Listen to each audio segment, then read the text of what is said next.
Okay, TJ Dixon 97. When on contest diet, should we count the carbs in vegetables? And is there such thing as too many veggies? I think there is. I think some people, you can get really squirts by eating too many veggies. You eat too much broccoli, you're just gonna be, all out. I think you can't have too much fiber. Kind of stuff will pass right through you. So I think you can have too many. I think most people won't. 5 servings a day, something like that. I think you're fine. As to counting them, it's whatever you're doing as your baseline, right? So at the end of the day, we talked about this before, but if you're dieting, you have to be tracking your macros. Whether you're eating like a bro or you're eating freaking Pop-Tarts and ketchup packets, you have to track your macros. So when you set up your diet in the beginning, if you don't count your veggies and you keep them the same, you don't change those, then you don't have to track them. But if the vegetables are something that changes throughout your diet, like maybe you're starting to get leaner so you add more veggies, then that is a change to your diet and you're adding in more calories. So what I would say is, if you're not tracking your veggies, keep them completely the same during your diet. If you are tracking your veggies, then great, continue to track them, and then you can make adjustments to your vegetable amount. I definitely track them. I think there are real carbs there as well. There's calories there as well. So when I'm hitting my macros, I'm definitely counting veggies. Okay, Gym Rat Pat, shout out to you for your name. How long per training session do you train for hypertrophy/mass gaining related workouts? How long do you train? Hour and a half. Leg day, 2 hours. And when do you switch up one element? Is it intensity, volume, modality? Which comes first? Everything. So now I train instinctually. So if I'm feeling off, maybe I'll do some really high rep or real slow tempo squeezes. If I'm feeling really good, maybe I'll just focus on low rep something, squats, deadlifts, something like that. Intensity is something that, I don't think I really vary my intensity a lot. It's just through different techniques. So I'm still going to be giving it my all, but it might not be at the same weight, the same rep speed. I find different ways to challenge myself, but I think going into the gym and kind of going through the motions, doing a deload, I personally think you're better off just kind of staying at home and resting. Talking about injuries, Johnny Atlas, do you ever have them? If so, how do you overcome them? It's part of the game. I mean, that's one of the things, I think at age about 32 is when I started really noticing a difference. Now at 30, 36, I notice even another level of difference. It takes me a lot longer to get warm. But I'm really good at rehab and prehab. I think I could be better. Sometimes I'm short on time. Active release, Thai massage, PVC pipe rolling, lacrosse ball rolling. I could probably do some more stretching after my workouts. I'm not a fan of doing it before. I think you're safer and better off doing it after when your muscles are warm.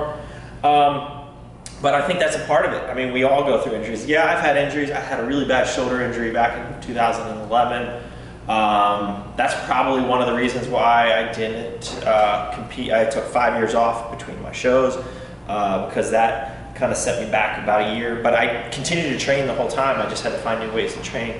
Never had surgery or anything. I just had a really bad issue with my shoulder, and knock on wood, it came back stronger than ever. And you can't even tell now. Hurt my back a couple weeks ago. Just being smart about things. Had a really bad knee pain right around Christmas time for about 3 months. So I had to get creative in how I trained. I wasn't squatting. I was doing a lot of leg press, a lot of machine, getting a ton of volume in there. So there's always going to be something. You got to learn to train around it. I tell people, go in there. You got to be able to find one exercise that doesn't hurt you, and to get your volume in, if you have to do 20 sets, do it. You know what I mean? You can still get muscle growth, and in fact, you might find you get really good muscle growth because you're doing things you don't normally do. So I try to look at the good in that and really, mix it up. But it's a part of the game. Everyone's going to have them. Right, man, we're rolling a couple more. Still Dreaming 02, what do you believe is more important, pre or post-workout nutrition?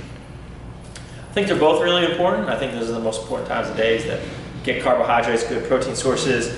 I actually eat more carbs before my workout, about 2 hours before I train. I don't know if that says it's more important, but I like about 100 grams of carbs, about an hour and a half, 2 hours before I train. Post-workout, maybe 70 grams of carbs. And probably about 40 to 50 grams of protein in each of those meals. So I think they're both important. I think the people that say a post-workout shake doesn't make a difference, it's the people that say that are people that don't work out hard. And when I'm training hard, if I don't have a post-workout shake, which rarely ever happens, I notice a huge difference. So I'm a huge believer in post-workout recovery. One of the reasons why we have PWO, and I'm reformulating it now into an even better formula. Okay. Bull Gator, how should someone decide to use Pro or ISO? So the difference between Core Pro and Core ISO. So Core Pro is a blend, it's a whey casein blend. So it's kind of fast and slow absorbing. And Core ISO is a very fast acting, just pure whey protein isolate. I use whey isolate in 2 situations, or 3 really. One is if you're lactose intolerant, whey isolate doesn't have lactose. So ISO is fine for those people. That's one situation. I like it pre-cardio. I don't believe in fasted cardio, so having a really fast-acting protein to get some aminos, nitrogen in you before doing cardio and then sip on aminos during your cardio, I do ISO pre-cardio in the morning. Also, post-workout, it's really good, but you would want to add a carb source, and the amount of carbs would depend on kind of where you are in your diet, your metabolism, and things like that. Pro, I think, is more of a well-rounded product. I really like blends in general. It stays with you a little bit longer. I use Pro if I can't make eggs or something. I'll use Pro for breakfast. If I don't have MRP pre-workout, I will have it pre-workout. I have Pro every night before bed. So I think if you're just going to go with one product, if you don't have the budget for 2, I would probably think Pro is a little bit more versatile.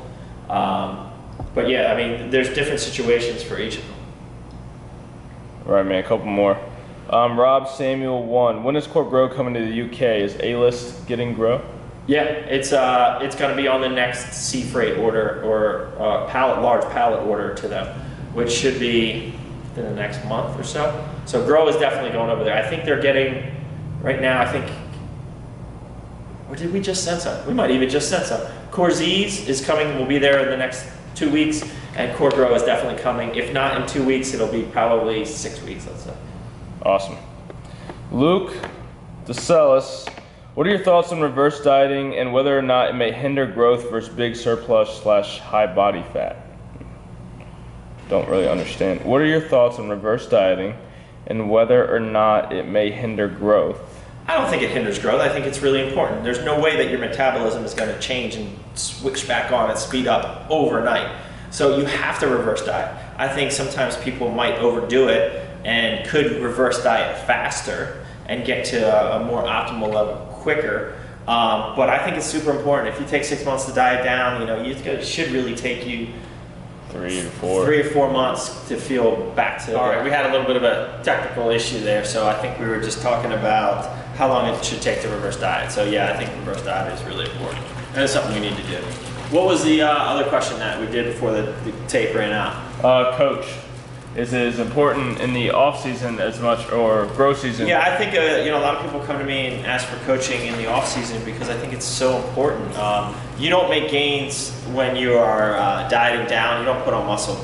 You make all your gains in the growth season when your calories are in the surplus. So to get rid of all the bad habits and start doing things the correct way, I think it's really important to have a coach in the growth season. You don't need it for a long period of time. I work with a lot of people for 12 weeks and then let them go off and work on their own for 3, 6, 9, 12, 18 months, and then come back and work with me for contest prep since it's a different beast. But I think in 12 weeks you can get a lot of the fundamentals down and correct a lot of the bad habits. So I think having a coach in the growth season is really important. That was it. It's a lot of good questions. All right, a lot of good questions. Thanks, guys. We're going to try to get back to doing this a little bit more often, hopefully every week, realistically every other week. So look out on Instagram for a place to post your questions. Thanks a lot. I appreciate all your support. Keep crushing it.